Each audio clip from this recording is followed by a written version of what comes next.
గ్రామంలో సుమారు 10,954 రెవెన్యూ గ్రామాలు ఉన్నాయి. ఈ 10,954 రెవెన్యూ గ్రామాల్లో రెవెన్యూ వ్యవస్థకు సంబంధించిన ఒక్క వ్యక్తిని మీరు చూపించండి. ఆ గ్రామానికి స్పెసిఫిక్గా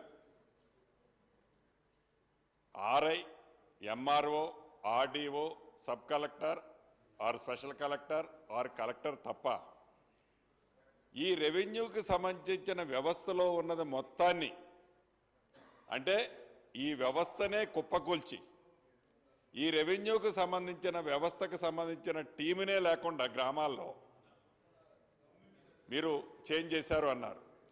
మేము ధరణి పేరుతో ఉన్నదాన్ని మార్చడానికి ఏదో భూమాత చేయటం కోసం మేము చేశామన్నది కాదు.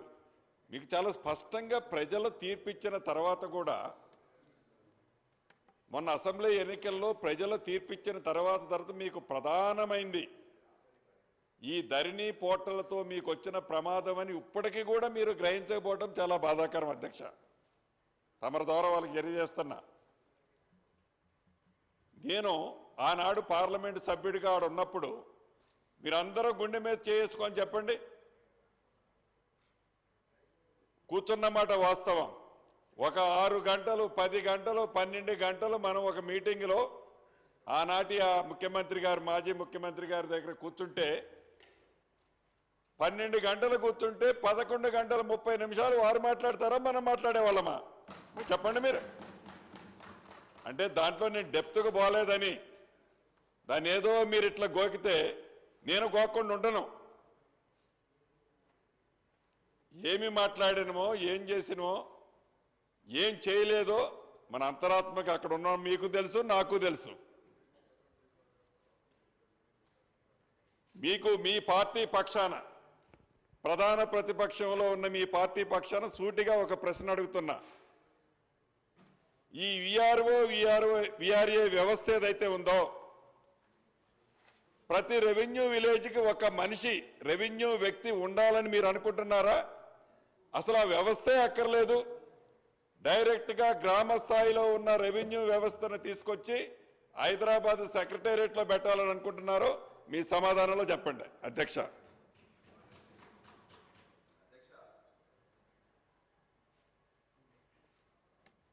అధ్యక్ష, ఆనాడు పటేల్ పట్వారీ వ్యవస్థ ఉండే, ఆ పహానీల మీద రోజు ప్రతి సంవత్సరం కూడా చేంజ్ చేస్తుందని చెప్పేసి పటేల్ పట్వారీ వ్యవస్థ పోయినప్పుడు ప్రజలందరూ కూడా సంతోషపడ్డారు.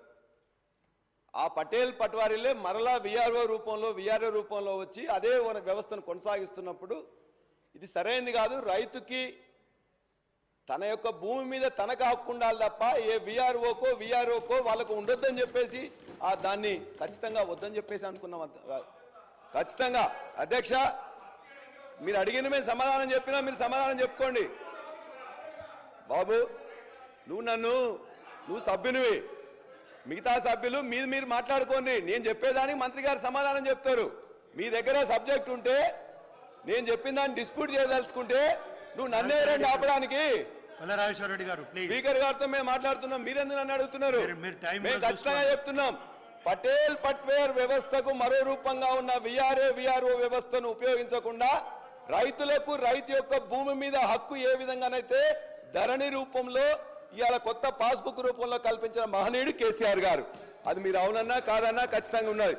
అదే ధరణి ఉపయోగించి ఇలా రెవెన్యూ మంత్రి గారు ఇక్కడ ప్రవేశపెట్టారు. ఏమన్నారు? ఎల్ఆర్యూపీలో వచ్చిన మొత్తం కూడా అప్లికేషన్లు 18,94,000 అయితే మీరు ప్రభుత్వంలోకి వచ్చే నాటికే దరిదాపుగా 16,46,000 అప్లికేషన్లు సాల్వ్ చేయబడ్డాయి. 2,48,000 ఉన్నాయి. మీరు వచ్చిన తర్వాత కూడా 1,87,000 వస్తే 4,35,000 ఉన్నాయి. ఈ 2,81,000 ఈ 2 గౌరవ సభ్యులకి మీరు చాలు చేశాము 18 లక్షల్లో 16 లక్షలు అని చెప్పేది పరిష్కరించాల అధ్యక్ష. కేవలం వాటిని రిజెక్ట్ చేశారు అధ్యక్ష. రిజెక్ట్ చేసిన పద్ధతి కూడా ఏ కారణం చేత రిజెక్ట్ చేశామని చూపించరు అధ్యక్ష. ఒకే సమస్య మీద ఒక్కొక్క రైతు 10 సార్లు 15 సార్లు ఈ మాడ్యూల్ అంటే ఆ మాడ్యూలు, ఆ మాడ్యూల్ అంటే ఆ మాడ్యూలు, ఈ 33 ప్రదేశాల్లో తిప్పుకుంటూ ఆ 2 సంవత్సరాలు వాళ్ళు పడ్డ వేదన పరిష్కరించింది ఏంటి? డిస్పోజల్ చేయటం అంటే న్యాయమైంది, జెన్యూన్ ఉన్నది క్లియర్ చేయటం పాజిటివ్ కాదు. అప్లికేషన్ వచ్చింది, నా టేబుల్ మీద నుంచి పక్కోడికి రిజెక్ట్ చేశాననేది చేశారే తప్ప ఆనాటి సమస్యలు ఈనాడు 2,45,000 అప్లికేషన్లు ధరణిలో పెండింగ్ ఉంటే మళ్ళీ 1,10,000 18,000 వచ్చిన తర్వాత ఇంకా ఇప్పటికి 1,40,000 పెండింగ్ ఉన్నాయి అధ్యక్ష. అంటే ఈ ప్రభుత్వం వచ్చిన తర్వాత ఈ రిజెక్ట్ చేసే దాంట్లో కూడా చాలా స్పష్టంగా రీజన్ ఇస్తున్నాం. ఇది కాదు ఇది అని చెప్తున్నాం అధ్యక్ష. డిస్పోజల్ చేయటం అంటే ఉన్న మన దగ్గరకు వచ్చిన పేపర్ని పక్కకు పంపించడం కాదు, రిజెక్ట్ చేయడం కాదు, జెన్యూన్ ఉన్నట్టు వాటిని కూడా మీరు క్లియర్ చేయలేని పరిస్థితి ఆనాడుంది. ప్లీజ్. అధ్యక్ష, నేను మొదలు పెట్టక ముందే వారే మొత్తం కూడా ఇప్పుడే క్లారిఫికేషన్స్ ఇవ్వడం కాదు అధ్యక్ష. దయచేసి మంత్రి గారికి విజ్ఞప్తి, నేను పూర్తిగా అయిపోయిన తర్వాత మీరు దయచేసి ఇస్తే, ఎందుకంటే మేము మొదటి కొత్త సభ్యులం అధ్యక్ష. మీరు ఇట్లా పదే పదే అడ్డుకోవడం వల్ల మాకు ఇబ్బంది అవుతుంది. అధ్యక్ష, సభని తప్పుదోవ పట్టిస్తున్నారు కాబట్టి ఉన్నదాన్ని ఇప్పటికైనా ఒప్పుకొని ఉంటే, అంటే వ్యక్తిగతంగా మీరు చేశారనటంలా, ఉన్నదాన్ని ఒప్పుకోక ఆ చేసిన దాన్ని ఏదో కప్పిపుచ్చుకోవాలని మళ్ళీ ఎదట వాళ్ళు మేము ఏదో చేయలేదని ప్రతి సబ్జెక్టులో అంటున్నారు అధ్యక్ష. ఈ ప్రభుత్వం వచ్చి అన్నాలైంది 7 నెలలు పూర్తయింది.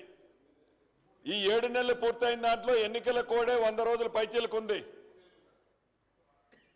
ప్రతి దాంట్లో మీ ప్రభుత్వం మీకు ఓపికే లేకపోతే ఎట్లా? 1 సంవత్సరమో 2 సంవత్సరాలు గడిచిన తర్వాత మొన్న బడ్జెట్ ప్రవేశపెడితే దాని మీద కూడా రచ్చరచ్చ. అంటే ఏంటి? ఏ బడ్జెట్ ప్రవేశపెట్టినో, ఏ బడ్జెట్లో ఏం చేయలేకపోయినో అప్పుడే మీ విమర్శలేంటి? అంత ఆతృత ఎందుకు మీకు?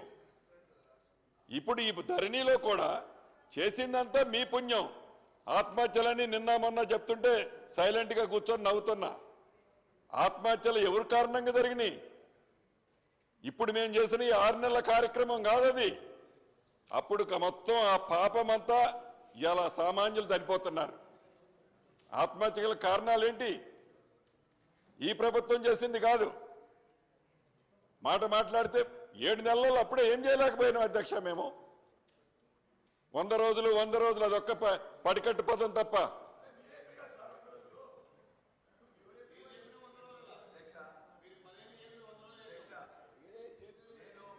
మంత్రి గారు ప్రవేశపెట్టిన దాంట్లో 11 లక్షలు పెండింగ్ ఉంటే 5,42,000 దరిదాపుగా 18 లక్షల్లో 11 లక్షలు పరిష్కరించబడ్డాయి, 5 లక్షలు మాత్రమే తిరస్కరించబడ్డాయి అని చెప్పేసి వారే పెట్టారు. అంటే అరౌండ్ 70% ఆనాడు పరిష్కరించబడ్డాయి, మిగతా వాటిలో కొత్తగా వచ్చిన ఇవాళ పరిష్కరించడానికి సిద్ధంగా ఉన్నాయి. ఆ 33 మాడ్యూల్స్లో మీరు కూడా ఇవాళ ప్రయత్నం చేస్తున్నారు కదా, అదే ధరణి వాడుతున్నారు కదా, అదే మాడ్యూల్స్ వాడుతున్నారు కదా. ఏదైతే చిన్న మిస్టేక్స్ ఉన్నాయో మేము ఇంతకుముందే చెప్పినాం. భూ వివాదాలకు సంబంధించిన సమస్యలు ఉన్నట్లయితే, కోర్టులకు సంబంధించినట్లయితే వాళ్ళు అక్కడ చేయాలి.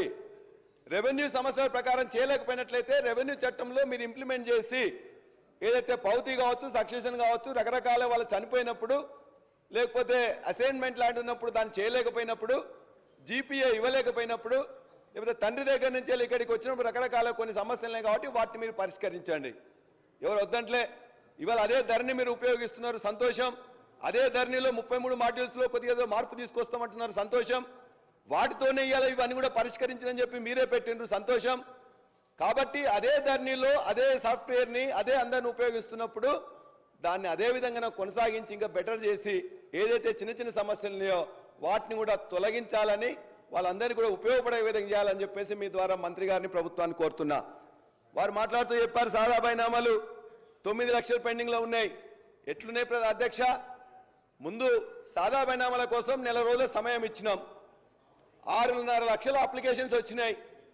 6,13,000 యొక్క సాదా బైనామాల మొత్తం కూడా క్లియర్ చేసి ఒక పైసా ఖర్చు లేకుండా తరతరాల నుంచి వాళ్ళందరూ కూడా తండ్రులు తాతలు వాళ్ళ యొక్క ఒక పేపర్ మీద రాసుకుంటే దాని పేరు మీద వాళ్ళకి